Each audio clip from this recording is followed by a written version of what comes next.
Hey friends, it's me, the Ebony Otaku, the well-rounded nerd. She is Hello Kitty to the max today. Well, actually, this is a Sailor Moon headband, so it's Luna and ears. And these headphones have nothing to do with me recording. I'm actually wearing my new microphone, which I'm either super loud or super clear. I have no idea. but they're here because when I'm done working, these are my work headphones. So, when I'm done working, they're just on and they kind of complete the outfit. So I chose not to take them off. But that's not why you're here. We're here for Magic the Gathering. So this has been part of my existence for a while now. This is the draft booster box. Now, I don't know all the naming conventions for all the versions of Magic and what you do. I play Magic because my family plays. I played as a kid, but it's not my primary game, but once in a while with the fam, I'll play. And these universes beyond that, hey, I mean, get your coins, Magic, get your coins. Warhammer and the Lord of the Rings, and I will say the Bloomborough, quite adorable. They got me with the Bloomborough too. Very cute. But I'm attempting to build a commander deck. I've never built a deck on my own. Even when I was younger and played Magic, it was all pre-configured decks, pre-con. So I've never built a deck before. So I'm attempting it. I keep getting some sideways advice from my stepson on how I should do it, which I appreciate.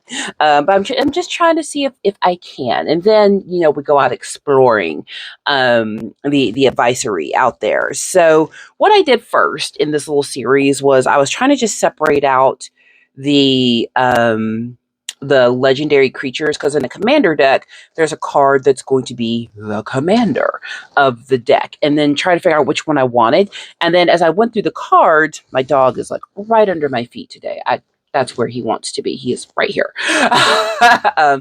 And then, you kind of want to try to build it with a mana scheme and card types that can build on one another. And then the deck can do what I think the technical term is pop off. Where once a certain series of events, if you get the right cards in the right order, then the deck can do incredible things, which I've managed to get that to happen with my dog meat deck, which is one of the, help me, y'all know the one. What are they called? I only played the game. Fallout. Yeah, I only played the game a little bit. I wasn't a huge Fallout fan. I just, it's okay. Don't come for me. We all have different stuff. She's a zombie girly. Sorry. And then, so the Fallout deck, I've gotten it to do that. And then my Necron deck, I've gotten really good with it. But can I build a deck that can pop off? Probably not, because I'm not willing to spend $300 a card. There's that.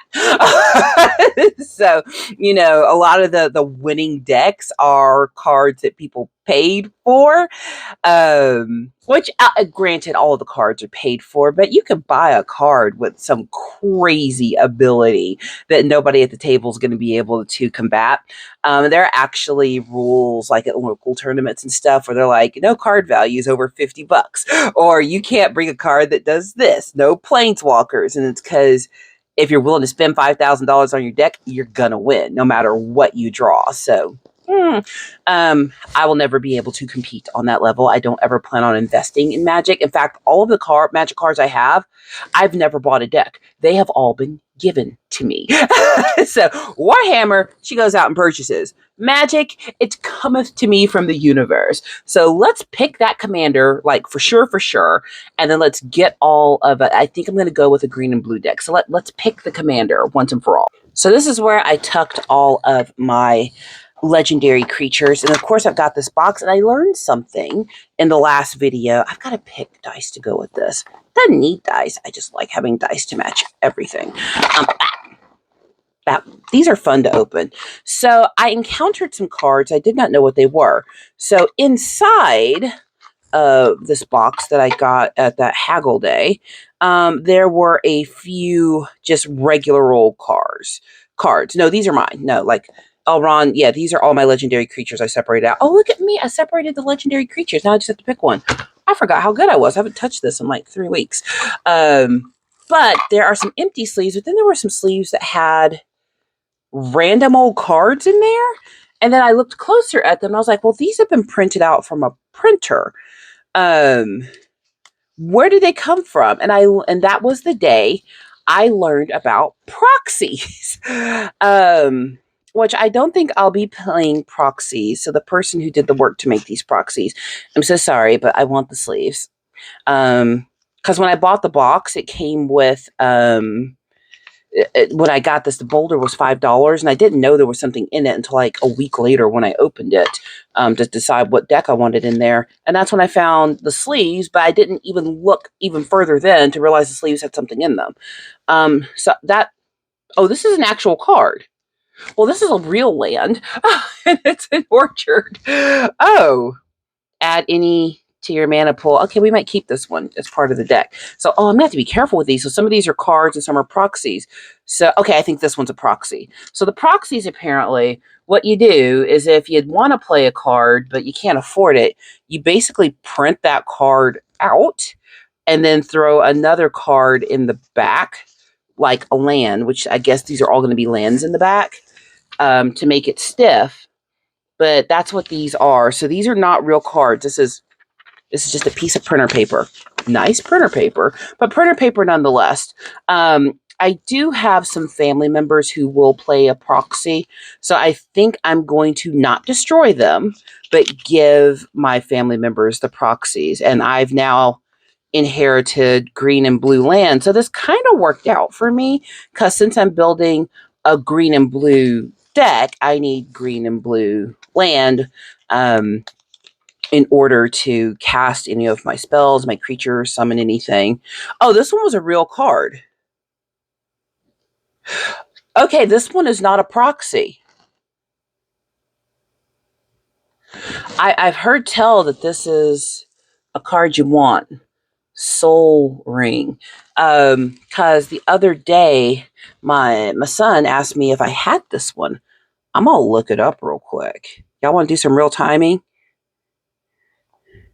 Y'all want to do some real... Let's see here. Let's see. To the Googler. Soul Ring magic card.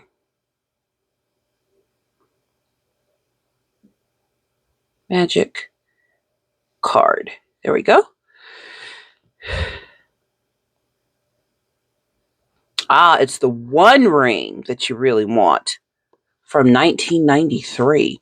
So this one lets you add... So I think the one I'm holding, no, this isn't the 2020 version. It's not that version. I'm trying to figure out which version of this because there's a whole bunch of versions. Is it this one? Nope, it's not that version. So depending on which version this is will determine its value. I'm not selling it. Lost to Time, the Artificer's Art of Trapping Light from a Distant Star, a ring of purest gold. So this is an artifact, and it lets you add any 2 colorless mana to your pool. Oh, so that's why people want it. So I think the one that I have the cheap one because of the art. It's the one with the fancy art that looks like it's valuable, which is good because if it turned out I had a valuable card, they'd be pressing me to sell it. And I don't really sell my figures and stuff. I'll give things away, but I'm not big on selling stuff because unless it was something like maybe I had a financial pitfall and I needed to recoup some cash. But I'm pro giveaway. So this can be a part of the deck. So I'm going to put that with... I didn't expect any of these to be real cards. So let me see if there's any more real cards here. That's a proxy. Okay, so yeah, they proxied the One Ring for sure. That's a proxy. Yep. So there should be a land back here. I'm getting some lands. Oh, that's a black land. That will need to go with my Necrons. Flip. So I'll keep that proxy. My stepdaughter will want that one for her Lord of the Rings deck. Do you play proxies? I've never considered it now that I know what they are. I mean, just don't be mad at me, but it kind of feels like cheating. It's not, though. I get it. These hobbies are expensive. This one's a real card. This one's a human wizard. Okay, I'm lucking out here because I'm getting cards randomly from this box that I bought that just had a deck in it that I didn't know were in there, but they're gonna work. So when Trinket Mage comes into play, you may search your library for an artifact card with converted mana cost 1 or less. Reveal that card and put it into your hand. If you do, shuffle your library. That's not a terrible card. That's a proxy. So I'm going to put it over here. Let's see if there's any more real cards in here. That's a proxy. All right. So I'm separating out the proxies, and I'll go through those later. I'm not going to go through all of them here. I just want to see if there's any more real cards. These are actually going to work for my actual deck, so that's kind of great. It is cool to see some old cards in here because I lost all my old Magic cards. Here's one. Oh, I've got to put this into my Necron deck. I have to take a card out, though. So this one's called Dark Ritual. Add mana to your pool. That's kind of a great card. We're just gonna put that over here. That's kind of great. Okay, so those are all lands. So I'm just gonna hold on to my lands right here. I'm just trying to figure out where I want to put things. And this is a add any land, so that can go in this deck too. Are there any other real cards? That's a proxy. I mean, there's some cool proxies in here. You know, that's not a real card. Are there any? Is that a real card? Nope, this is a real card. Gemstone Caverns Legendary Land. Nope, that's a proxy. That's a proxy. Okay. Sometimes I gotta actually see if it's a command tower. Add 1 mana of any color in your commander's color identity. This is a legendary land. Okay. Interesting. So that's gonna go in my deck probably. Lotus Petal, that's a proxy. I can kind of tell by if it looks printed now if it's a proxy, because I haven't looked at enough of these cards to just know. Oh, but then there's this one. Okay. So this is an elf. This is an elf creature, a druid. This is a real card.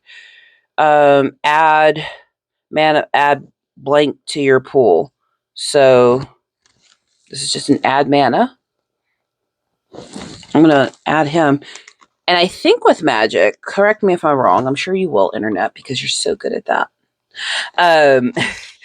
I think with Magic, you can play old cards. Like, there's a few things that aren't allowed anymore, but for the most part, yeah, you can play old cards. Warhammer's not that way, and that's where people get frustrated with that hobby, is if you want to play in, like, official tournaments, you got to be with the current rules. That's why it matters to find people you can play the game with. Like, there is a young lady at our hobby shop that I met last week. Her husband likes to game, and he actually built our card boxes. I think I talked about them when I showed you the new figure boxes that we got. But she doesn't really play, but she does play Magic. So I was like, oh, hey, once in a while I'll bring a deck with me and we can play. Like, find just people to play the games with that where, like, the officialness of it isn't a big deal, because our friend group will one-page rules. We might play Aeronautica. We might play 30K. It doesn't matter. No one cares. So here's another one, an Elf Druid. And again, it's adding mana. Okay, so these are actually, did that focus? There we go. Let me get it off me. Yeah, so these actually I think will do a good job. So that's a cool find. I didn't realize there were some actual cards in there. So the rest of these I will deproxy so I can have the sleeves for this deck. There is nothing more fun than sleeving a deck. Heavy sarcasm. But I will save the proxies for the Utes. Okay, so now I have to decide on my commander. Okay, so that's the Ring Tempted Me. So here's a legendary creature, Tree Folk. He's actually my top choice right now. It's Quick Beam. He's the Upstart Int. Whenever Quick Beam, Upstart, Int, or another Tree Folk enters the battlefield under your control, up to 2 target creatures each get 2+2/+2 and gain trample. until the end of turn. But you only get that when he enters the battlefield. So you can't bring him out too fast. But he also costs 6 to cast, so you're not going to get him out really quick. So we're going to put him in the maybes. And then I've got Gandalf, Friend of the Shire, legendary creature. We love Gandalf. A wizard is never late, nor is he early. He arrives precisely when he means to. We love Lord of the Rings here. I love Lord of the Rings. I think it's one of the best set of stories ever created. Just good job, Tolkien. Good job. That man was out there writing languages. Come on. He has Flash, Avatar Wizard. You may cast sorcery spells as though they had Flash. Whenever the ring tempts you, if you choose a creature other than Gandalf, Friend of the Shire, as your ring bearer, draw a card. He's interesting. That's a cool power to have, too. Whenever the ring tempts me, if a creature other than Gandalf, Friend of the Shire, is your ring bearer, draw a card. Huh. Okay. He's a firm maybe. He's not going to go in the definitely want it pile. Halfling Peasant is definitely not going to be it because this just is not the set of colors I'm going for. I mean, not that it's not a great card, but that's just not my color scheme. So he takes 2 to cast when Samwise the stout-hearted, if she can read. Okay, hey, sunlight, behave. The light is just doing things today. That enters the battlefield. Choose up to 1 target permanent card in your graveyard that was put there from the battlefield this turn. Return it to your hand. Then the ring tempts you. Okay. Interesting power, but he's not going to be for this. Here's some other legendary creatures. A human advisor. Oh, the Mouth of Sauron. Oh, well, we went to go see the trilogy in theaters. Greatest weekend of my life, by the way. Besides getting married, but this greatest weekend of my life. They put the cut Mouth of Sauron back in, and it was just so great because his mouth was like a circle and it's all teeth. He's just it's a good time. So, but I don't think I'll be using the Mouth of Sauron. When he enters the battlefield, target player mills 3 cards, then amass orcs number where the number is of instant sorcery cards. Oh god, so as many instant sorcery cards as you got in your hand, you can have orcs. Not my color. Okay, so these are both blue, and I've got 2. So this is a human cleric. So I've got double of her, so I can toss that one over to the kids. Legendary creature, human cleric. She's only 3 to cast. Untap another target permanent. Untap 2 target legendary creatures. Oh! So something that enters the battlefield tap, you could untap that. Oh. Okay. I'm going to put her over here. She's an option. Oh, see,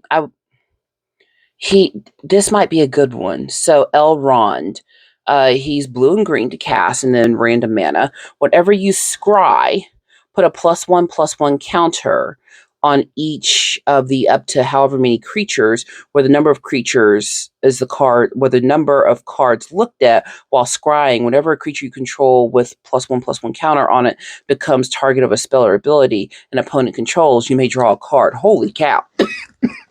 I coughed.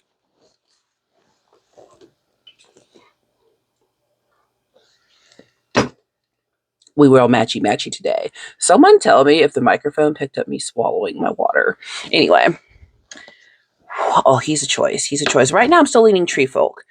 So this is, he's green, but it's halfling, so I'd have to stack with some of these halfling cards. If one or more tokens would have been created under control, those tokens put additional food token. I don't think I'm going to go with the halflings. So here's the other one I'm really considering. Celeborn the Wise. We love Celeborn. Don't you just love the names in Lord of the Rings? Whenever you attack with 1 or more elves, scry 1. So if I get the elves out, so this looks like I'm going to have an elf tree folk kind of thing going. Whenever you scry, Celeborn the Wise gets +1/+1 until end of turn for each card looked at while scrying this way. Yeah, he's a good one. He's a good one. So Saruman the White. So this is pre-evil Saruman. So remember the wizards, the wizards are almost a chaotic neutral. Like chaos, except for Gandalf. He is a chaotic good. um, but the wizards, when they came to Middle Earth, they are basically Ainur. They're gods. And when the gods, the Ainur, were looking down on Middle Earth and going, "Oh goodness, oh us, oh my me," it's all going to pot down there. And they've got foresight because the elves came from the Undying Lands and that whole thing. But the elves are anyhow, too much lore. But the wizards in particular were sent to Middle Earth to guide the races to their best, basically, to make sure things didn't get too out of control. They weren't allowed to directly do stuff, but they could have influence. And Gandalf is the master of influencing without doing. Although he does dip a toe over once in a while into doing, but for the most part, he's real good at the influence. Radagast completely forgot. He's the brown wizard. Radagast forgot while he was even on Middle Earth and just became enamored with nature and was like, I live in the woods now. I actually can't remember if Radagast ever went back to the Undying Lands or just stayed out in the woods with his hut and his rabbits. I feel like that's the best life for Radagast. And then there were the two blue wizards who just went off and were blue. Nobody remembers their names or what they're out there doing. But they basically abandoned the task for why they were sent to Middle Earth and they just went off wizarding. So three wizards just were like, we're wizards. And then there is the white wizard, which we end up with two white wizards technically eventually, but there is Saruman the White, who was the head of the Wizarding Order, so he's the highest of them that came down. And then there was Gandalf the Gray Wizard. So it's you in the Middle Earth lore, you cannot become a wizard. This ain't Harry Potter. This ain't the Witches of Eastwick. All right, you can't become that. You can't like study a thing and become a thing and learn and level up. Like that's not an option. They came as wizards. They're the only wizards that will ever be in Middle Earth. Sauron was supposed to be their leader and keep them all on track, but all of the wizards, except for Gandalf, basically got consumed with other things in Middle Earth. So Saruman eventually looks over the window over the hedge at Sauron and all his foolishness and decides, hey, I want in on that foolishness. So he's no longer Saruman the White. He's just Saruman. And then when Gandalf fights the Balrog and he's taken down into the dark places and he goes through space and time and is brought back, literally the Ainur put him back in his body. So sacrificial Jesus Lion is Gandalf in this case. But they're like, nope, you're not done. And they literally throw him back in to his middle realm body. And they're like, you still have stuff to do. But Gandalf's only now allowed to be on Middle Earth for the time that's left to him to complete his task, which is, the putting down of Sauron, and all of those, because once his task is complete, he will then go back from whence he came. He'll go back to the Undying Lands as well with the elves, except for some elves stayed. Not all the elves went back to the Undying Lands. Arwen doesn't go back to the Undying Lands. She marries Viggo Mortensen. I mean, she marries the Dunedain. She marries the king, Aragorn. So, she stays, and there's still elf blood in the land because that if you read more of the lore and some of the other stories, they're not the only elf humans to have relations. There are other crossover relations that do happen. So elf blood is still in Middle Earth, but the age of the elves has ended. So for the first few thousand years, we have quit talking about magic. For the first few thousand years of Middle Earth's existence, it has been the age of the elf, and a lot of their power to rule over Middle Earth and have such an influence came from their rings of power. But the ring that Sauron made, which Sauron was one of them once, he tricked them initially that he was a great maker of these artifacts, and he gives them to the humans, he gives them to the elves, he gives them to the dwarves, the main races. The hobbits didn't get one. Sorry. The orcs didn't get one because orcs and goblins are fallen elves, not goblins. Orcs are fallen elves. If they get succumbed to the darkness, that's how you get in the walk. But he gives these rings of power but this is before he's like Saruman, the big black hoodie guy. They all still think he's cool, and he's not cool. Like, if I remember my lore correctly, Sauron and Galadriel are like cousins. You know, so like they're like Galadriel, like all Sauron, all of them. They're like Elrond. They're all cousins. Some of them are brother and sister. So yeah, Celeborn, all of them. They're all related. What's the other one out there in the woods? Thranduil. Thranduil. Isn't that a great name? Thranduil. It's Legolas's dad. That's why they could squeeze Legolas into the Hobbit, because Legolas is the prince of the Woodland Realm. Like, legit. That's why he was at the council. Anyway, but he then crafts a ring that can control the rest. And honestly, for a hot minute, it's not that big a deal till war happens, and then it's a big deal. But unless they put down that ring that has all of Sauron's ability, because he was the greatest of them that was sent to Middle Earth, they got to get rid of him. That's why Sauron's such a big daggum deal. And that's why the wizards and elves are such a big deal. They are literally not of Middle Earth. They came from elsewhere. Now, the elves had babies and stuff. The elves were out there, spreading their elf seed and, multiplying. But ultimately, the elves were never meant to be in Middle Earth forever. They got it up and running. Once Sauron's gone, there's literally not a use for the elves anymore. And I think that's probably what happened to the Ent wives. I love the whole mystery of the Ents, because the Ents, there are no more new Ents, because the Ent wives went away. And we do not know where they went. It takes a long time to say anything, Entish. But anything worth saying takes a long time to say. Anyhow, but the Ent wives just walked away, and we're pretty sure that Sauron kind of lured them away, but there's no like concrete evidence of that.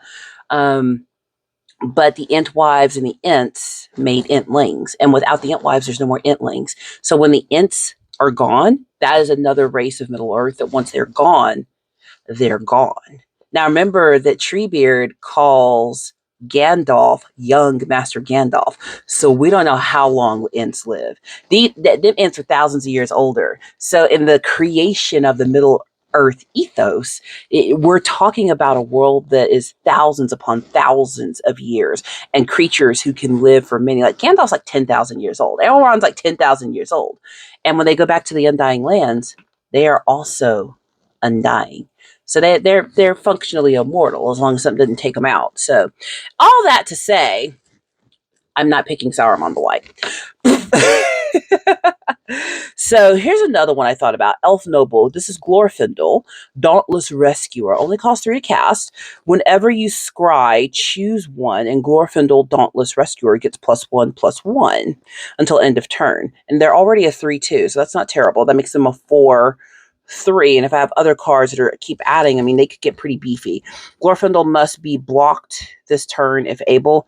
Glorfindel can't be blocked by more than one creature each combat this turn. So that's kind of interesting. That seems more complicated than my magic brain can understand.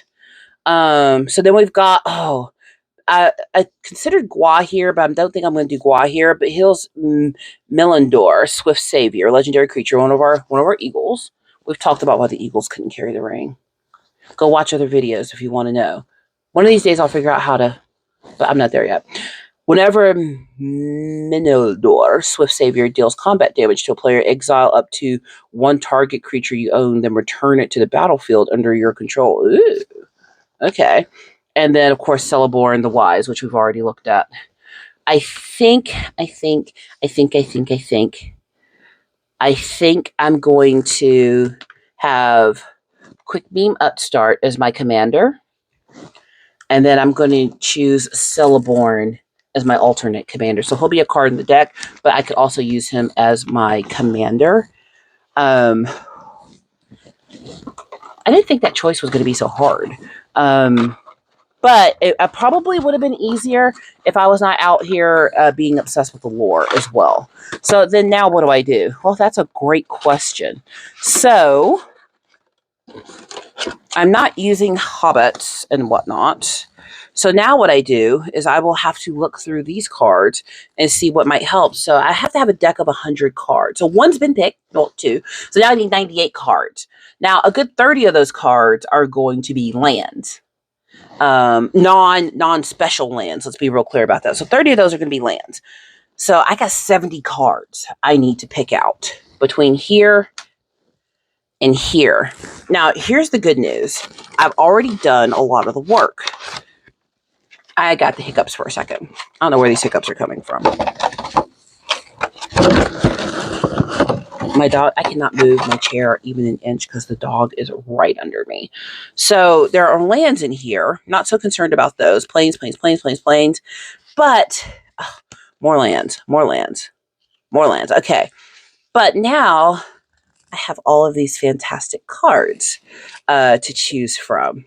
So we have a whole bunch of hobbits, which that doesn't mean I won't put hobbits in the deck, but I'm aiming for my trees and my elves and eagles first, and then I'll fill it in with hobbits, I think. So, like, I've got Landroval, legendary bird noble. He's going in the deck. Probably. Oh, Banishing Light. This is an enchantment. When Banishing Light enters... Oh, no, it's not. Wrong color. Oh, the Dunedain Blade. Perfector of Gondor. Boy, this is going to make me change my... Oh, see, like, I've got Galadriel here. Oh, Galadriel's a legendary creature. We might just do Galadriel because I love her. Whenever Galadriel, Gift Giver, enters the battlefield or attacks, choose one. Put a +1/+1 counter on another target creature or create a food token. I think we're still going to go green-blue. But I think we're going to end up adding a few more hobbits in here than I planned. So we got Frodo as a legendary creature, but he's not the one that I'm going to go for. But Frodo can be in the deck. That's fine. No, he can't. Wrong colors. Can't cast him. Do I do a 3-color deck? Do I do white too? I just made this more complicated. Okay. All right. She's going to have to regroup. I'm going to choose my cards off screen, and then we're going to come back and talk about it. And that should be my final deck. Are y'all good with that? Because I just realized what I've done here. Holy cow. This wasn't supposed to be so difficult. But I'm going to leave my card stuff up and probably finish my deck in a couple of days, because I'd really like to actually use the deck that I'm talking about. So I've got all my other cards here that are all cards that I'm pretty sure I want in my deck. And there's my commander. Okay, so I'm going to stack these in a way that I don't get mixed up. Those are all lands. These are cards I want. Okay, I've got them stacked and arranged. We're going to leave them in a place where they're easy for me to get to. And I'm going to finish this deck. Can we do it? I think we can do it. I'm excited. I'm going to finish a deck. It almost feels like finishing like a Warhammer project, which I'm still painting my Titan at the time of recording this, and I've had an Emperor's Children. There will always be stuff to paint. And you know what? That's okay. That's what makes these hobbies fun. There's always another deck to build. There's always something else coming out. Like, this is the week that Transformers 1 is coming out when I'm recording this. Tomorrow night, we're going to see the Transformers. And y'all see that red hoodie back there? It has Hot Rod on it. When me and my husband first started dating, he had that made so I could steal one of his hoodies. That's why it has Hot Rod on it. Guess what I'm wearing to the Transformers tomorrow night? I'm actually going to the hobby shop tonight, which is why I'm all nerded up. And plus, I've never worn this particular outfit, and I just felt like wearing it. So she Hello Kitty'd out today. But these are going to go back over there on the wall because they are not coming with me. We are earbudding tonight. So, yeah. But yeah, just enjoy the nerdity of it. Get you a Hello Kitty, potentially knock off Stanley. I love it. That's what makes this fun. There's always something else. Find what you love and indulge. We are very much pro escapism on this channel. So as always, please like, comment, and subscribe. And in the next one of these, we're going to finish this deck.